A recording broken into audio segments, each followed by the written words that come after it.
Hello dear students, welcome to chemistry class. उम्मीद है आप सभी स्वस्थ होंगे फैमिली सहित। आज मैं हूं नारायण बेरवा, फिजिक्स केमिस्ट्री। आज हम क्लास 11 का third chapter classification of elements and periodicity in properties का मेंडलीज टॉपिक पढ़े। Mendeleev's periodic table. आज के सेशन में हम यह आंसर्स लेने की कोशिश करेंगे। We will get the answers of this. What was the Mendeleev work? Mendeleev ने एक्चुअल में क्या काम किया था डेवलपमेंट ऑफ पीरियोडिक टेबल के लिए? How did he analyse the properties of elements? उसने प्रॉपर्टीज को किस तरह से एनालाइज किया कि वो एक टेबल बना पाया?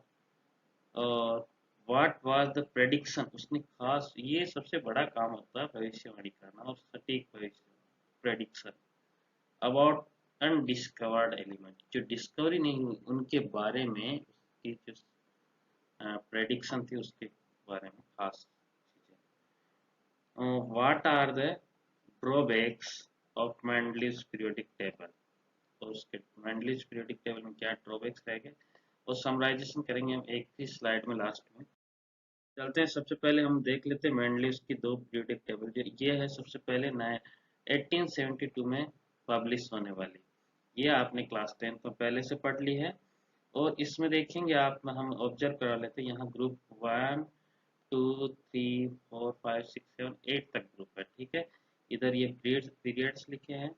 ठीक है, इसमें भी इनके साथ यहाँ पे आप देखेंगे, यहाँ पे सबसे खास जो केमिकल चीज एनालिसिस की उसने ऑक्साइड एंड हाइड्राइड के फॉर्मूले लिखे। R is representing for element. ये सब एलिमेंट हाइड्रोजन, लिथियम, सोडियम, इन सबको कॉमन रिप्रेजेंट करने के लिए आर लिया है इसमें। ठीक है, इस पीरियोडिक टेबल में आर लिया गया।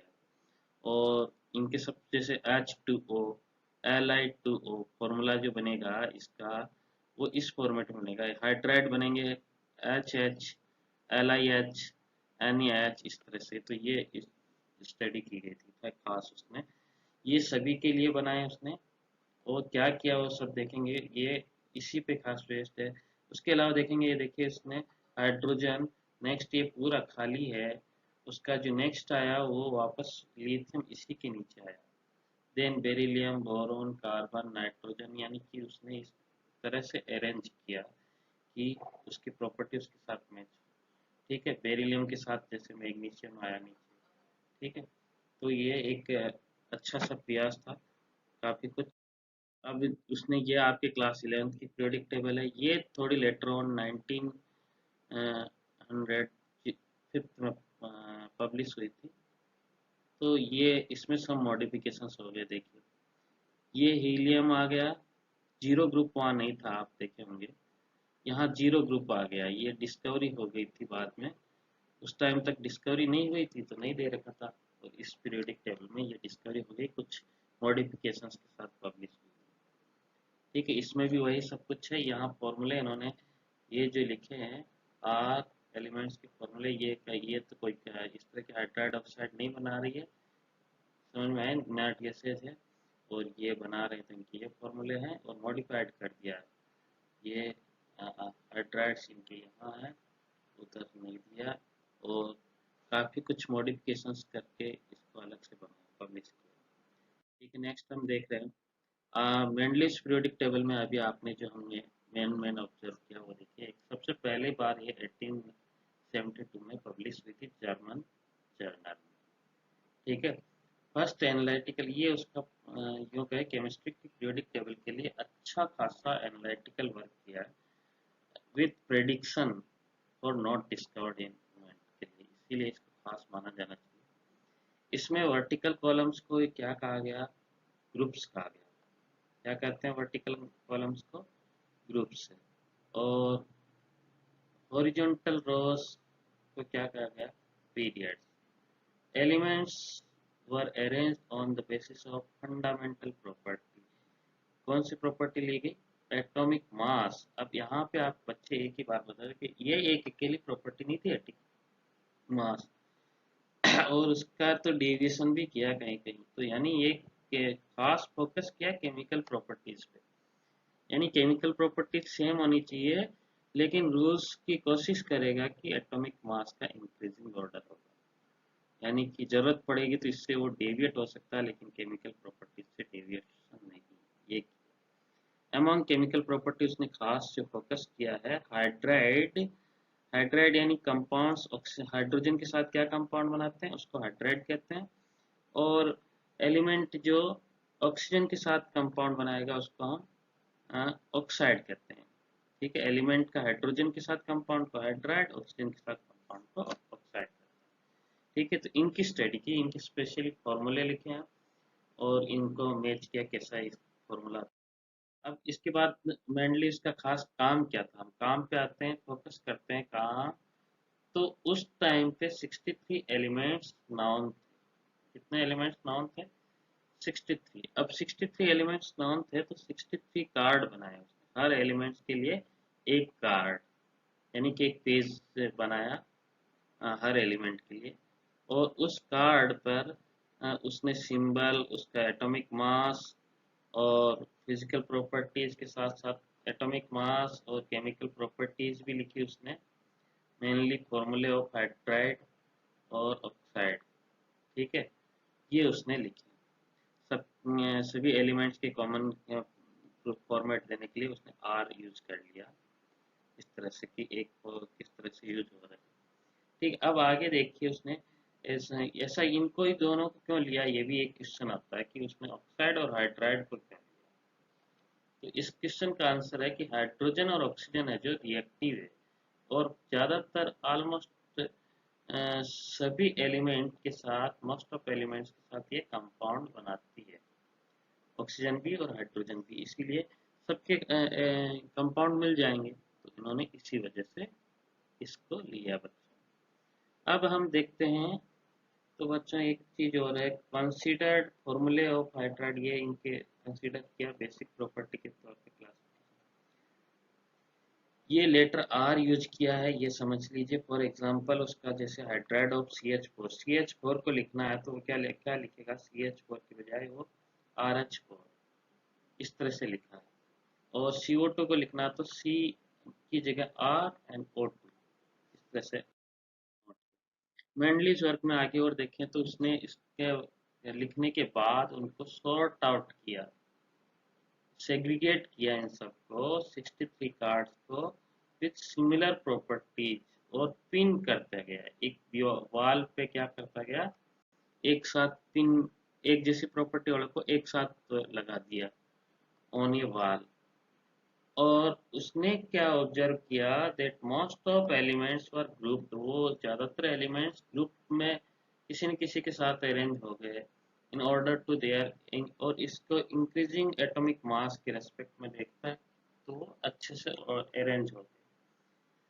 और क्या ऑब्जर्व किया देखिए, observe that elements with similar physical and chemical properties record periodically. उसने ऑब्जर्व किया कि ये जो सिमिलर प्रॉपर्टी के साथ एलिमेंट्स है जो वापस एक नंबर के बाद पीरियोडिकली वापस आ रहे हैं, यानी एक इतने स्टेप मूव करने के बाद फिर से उसका टर्न आता है, उस प्रॉपर्टी वाले का एलिमेंट का टर्न आता है। इस तरह से उसने फिर एक लॉ बनाया, उस लॉ को कहते हैं मेंडलीज फॉर्मुलेटेड पीरियोडिक लॉ। उसका क्या है मेन स्टेटमेंट, ये याद है, the properties of elements are periodic function, function मतलब उस पर डिपेंड करती है, पीरियोडिक फंक्शन, पीरियोडिक यानी एक पीरियड के बाद, फंक्शन ऑफ देयर एटॉमिक मास, यानी कि जो पीरियोडिक फंक्शन है वो एटॉमिक मास का फंक्शन है, यानी एटॉमिक मास जैसे जैसे चेंज होगा उनकी प्रॉपर्टी जैसे चेंज। देन अरेंज, उसने इसके बाद उसने टेबुलर फॉर्म में अरेंज किया और उसको पीरियोडिक टेबल कहा गया, और वो फेमस हो गए मेंडलीज पीरियोडिक टेबल। और आपको बता देते हैं लास्ट ईयर 2019 को ऑब्जर्व किया था international year of Mendeleev's periodic table. ठीक है, ये IUPAC ने इसको इस तरह से सेलिब्रेट किया था। अब मेंडलीज ये लो आपको अच्छी तरह से याद होना चाहिए, ये क्या है देखिए आपको, ये Mendeleev's law, the properties of elements are the periodic function मतलब एक एटॉमिक मास के अकॉर्डिंग वो फंक्शन करती है, और वो भी पीरियड में, यानी कि आफ्टर ए पर्टिकुलर पीरियड या टाइम, यानी मूव करते हैं हम एटॉमिक मास में, तो 8th या 9th के स्टेप के बाद वापस फिर से आएगा, यानी समझिए कि संडे के बाद जस्ट मंडे आएगा, नेक्स्ट वापस संडे कब आएगा, नेक्स्ट सैटरडे के बाद आएगा। इस तरह से पीरियोडिक फंक्शन है। नेक्स्ट आगे देखिए, Mendeleev's work on achievement and achievement, खास तौर पे उसके अचीवमेंट को क्या कहेंगे, तो अचीवमेंट में हम ये 3-4 पॉइंट डिस्कस करेंगे। ये एग्जाम पूछा जाता है कि what are the achievement of Mendeleev. तो मेंडलीव का जो मेन अचीवमेंट देखें तो उसने अपने लॉ से भी ज़्यादा एक तो केमिकल प्रॉपर्टी और फिजिकल प्रॉपर्टीज को फोकस किया। ठीक है, इसके लिए उससे ज़रूरत पड़ी तो वेनेडियम को क्रोमियम से पहले लगा दिया। ठीक है, ये अभी हम डिस्कस करेंगे वहाँ पे, तब फिर से बता देंगे। वेनेडियम को क्रोमियम के साथ फिर से लगा दिया। वेनेडियम को पहले पोजीशन दे दी, और कोबाल्ट को निकल से पहले दे दी, जबकि कोबाल्ट बाद में आता है, लेकिन उसको एटॉमिक मास से ज़्यादा जरूरी था केमिकल प्रॉपर्टीज एक जैसी होनी चाहिए। ऐसे टेलरियम को आयोडीन से, जबकि टेलरियम का जो है मास ज़्यादा है आयोडीन से। इसी तरह से ही left gap for undiscovered element, ये बहुत बड़ा अचीवमेंट बना। इवन प्रेडिक्टेड, कम से कम इसको सबसे टॉप प्रायोरिटी पे रखना। उसके लिए उसने एका बोरॉन, एका सिलिकॉन, एका एल्यूमिनियम, एका सिलिकॉन नाम दिए। जैसे स्कैंडियम और गैलियम और जर्मेनियम उस टाइम डिस्कवर्ड नहीं थे, तो उनके लिए इस तरह के नाम थे। ठीक है, और उनकी प्रॉपर्टीज को भी यहाँ पे देखते लीजिए। जैसे एक एग्जांपल के तौर पे देख रहे हैं हम, यहाँ पे एका एल्यूमिनियम में देख रहे हैं कि एटॉमिक मास जो उसने बताया 68 था, और एक्चुअल में ये थोड़ा सा ज़्यादा है। ठीक, गैलियम का, और फॉर्मूला उसने ये दिया, बिल्कुल यही फॉर्मूला आया। इसका फॉर्मूला ऐसे दिया था क्लोराइड का, ये क्लोराइड का फॉर्मूला दिया था, oxide of chloride. He predicted their atomic mass and formulas of compounds of hydrides के अलावा हेलाइड्स भी दिया उसने। और his periodic table is arranged in such, खास बात क्या थी कि इनर्ट गैस जब डिस्कवर हुई तो उसकी पीरियोडिक टेबल का जो मेन पार्ट था उसको डिस्टर्ब ही नहीं किया, हिज ओरिजिनल पीरियोडिक टेबल। तो ये भी एक अचीवमेंट क्या है, या इसको लक कह दीजिए, उसका अच्छा लक था कि ये सेपरेट ग्रुप में थी सारी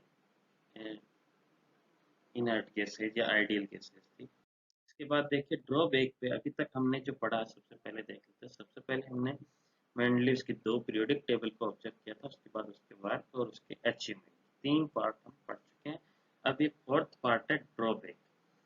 ड्रॉबैक में देखेंगे तो सबसे पहले पोजीशन ऑफ हाइड्रोजन, ये एक मेजर हर जगह का ड्रॉबैक मिलेगा पीरियोडिक टेबल में, क्योंकि हाइड्रोजन जो है एक ऐसा एलिमेंट है, इसकी प्रॉपर्टी ग्रुप 1 के साथ में मैच होती है, और ग्रुप 7 ए यानी कि हेलोजन की पीरियोडिक टेबल में ये हेलोजन है, उसके साथ भी मैच होती है।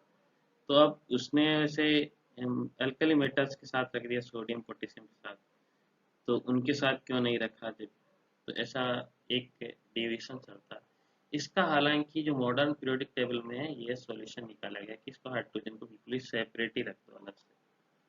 ठीक है, तो ये ग्रुप 1 के साथ भी नहीं है, ग्रुप 17 के साथ भी नहीं है। मॉडर्न पीरियोडिक टेबल में ग्रुप 1 से डिटेच करके, अलग करके ऊपर रखा गया। कई पीरियोडिक टेबल में तो इसको बीच में जगह मिलती है पीरियोडिक टेबल के सेंटर में, और कहीं पे इसको अलग से करके, उसके अटैच में नहीं है। Deviation from his law of periodic table periodicity, उसने अपना जो पीरियोडिसिटी है उससे भी लॉ से अलग हुआ जरूरत के हिसाब से, वो अलग हुआ। तो एक ये डेविएशन, ये ड्रॉबैक तो है कि भाई उसको अपना जो लॉ बनाया उस पर भी एडिट नहीं रह सका। He himself deviated from his law. तो ये तो डेविएशन हो गया, जबकि मॉडर्न पीरियोडिक टेबल में इस तरह का डेविएशन भी नहीं आ रहा। और पोजिशंस ऑफ आइसोटोप, अच्छा उसका जो लॉ था एटॉमिक मास पर डिपेंड था। किस पर था? Based on atomic mass. और एटॉमिक मास तो देखें, जैसे फॉर एग्जांपल हाइड्रोजन के 3 आइसोटोप, ठीक है। आइसोटोप किनको कहते हैं वो भी देख लीजिए। आइसोटोप सेम एलिमेंट होते हैं, यानी कि एटॉमिक नंबर सेम होता है बट डिफरेंट मास होता है। जैसे इसका मास प्रोटियम का 1, ड्यूटेरियम का 2, मास लिखा सिर्फ नहीं यहाँ पे। तो ये जब 1 2 3, तो पहली फर्स्ट फर्स्ट सेकंड थर्ड के साथ तो यही अकेले यही हो जाने चाहिए, यानी हीलियम और लिथियम के साथ कोइंसाइड कर रहा है ये। इसकी पोजीशन कहाँ जाएगी, क्योंकि एटॉमिक मास नंबर इसका लिथियम के अकॉर्डिंग आएगा, लिथियम के आसपास आएगा। तो क्या करें? तो ये आइसोटोप के बारे में बात नहीं। Some at some places dissimilar elements, अलग अलग, एक तो हाइड्रोजन का केस देख ही लिया, उसके अलावा डिसिमिलर एलिमेंट्स को एक साथ अलग कर दिया। जैसे लिथियम सोडियम पोटेशियम जो थे उनको कॉपर कॉपर सिल्वर गोल्ड के साथ ग्रुप कर दिया, ठीक है, जबकि इनमें काफ़ी डिफरेंस है। ठीक है, ये इनकी प्रॉपर्टीज लिथियम सोडियम पोटेशियम और कॉपर सिल्वर एंड गोल्ड से काफ़ी डिफरेंट है। ये यूँ कहें कि आप सबसे इतना तो पढ़े कि ये मोस्ट रिएक्टिव में आते हैं, ये लिस्ट रिएक्टिव में आते हैं। इतना तो आप जानते ही हैं, ठीक है। काउज ऑफ पीरियोडिसिटी, इसमें कारण नहीं बताया कि काउज क्या है एक्चुअल में, क्या कारण है, ठीक है, रीजन क्या है इसका पीरियोडिसिटी का। और positions of lanthanoids and actinoids also placed with elements, ये एक्टिनॉइड और लेंथेनॉइड को उसने अलग से सेपरेट नहीं किया, so placed with elements no separation. इनको भी उन्हीं के साथ दिखा दिया, जबकि ये अलग से नहीं दिखाया गया। समराइजेशन में हम देख लेते हैं, ये स्विमिंग आउट नहीं हो पा रही है, तो हम यहाँ इतना समझ लेते हैं कि ऐसे ये मैंडलिस पीरियोडिक टेबल पढ़ी थी हमने सबसे पहले, ऑब्जर्व किया था 2 मैंडलिस पीरियोडिक टेबल को, ठीक है। ये पहला वर्जन, ये दूसरा वर्जन, ठीक है। उसके बाद हमने मैंडलिस पीरियोडिक टेबल का थोड़ा ओवरव्यू लिखा था, यहाँ पे ओवरव्यू देखा था। उसके बाद हमने देखा था मैंडलिस वर्क, उस पर हमने 2 स्लाइड्स देखी थी मैंडलिस वर्क।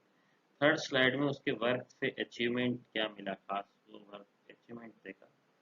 फिर यहाँ पे हमने देखा था उसके ड्रॉबैक्स, ठीक है। तो आपको इन्हीं पॉइंट से सेक्शंस के अकॉर्डिंग स्टडी करनी है कि उसका वर्क क्या था और किस तरह का। इसको हम एक यहाँ स्लाइड के तौर पे देखें तो हमने सबसे पहले analyse 2 versions of Mendeleev's periodic table, overview of Mendeleev's periodic table उसका देखा था, Mendeleev's analytical work for development of periodic table, यानी उसका वर्क हमने स्टडी किया। उसके बाद एक जगह हमने Mendeleev's law of periodic table भी पढ़ा था, ठीक है। और Mendeleev's achievement and drawbacks of Mendeleev's periodic. Thank you all, thanks for watching, stay home stay safe. Summarisation में हम देख लेते हैं, ये स्विमिंग आउट नहीं हो पा रही है, तो हम यहाँ इतना समझ लेते हैं कि ऐसे ये मैंडलिस पीरियोडिक टेबल पढ़ी थी हमने सबसे पहले, ऑब्जर्व किया था 2 मैंडलिस पीरियोडिक टेबल को, ठीक है। ये पहला वर्जन, ये दूसरा वर्जन, ठीक है। उसके बाद हमने मैंडलिस पीरियोडिक टेबल का थोड़ा ओवरव्यू लिखा था, यहाँ पे ओवरव्यू देखा था। उसके बाद हमने देखा था मैंडलिस वर्क, उस पर हमने 2 स्लाइड्स देखी थी मैंडलिस वर्क।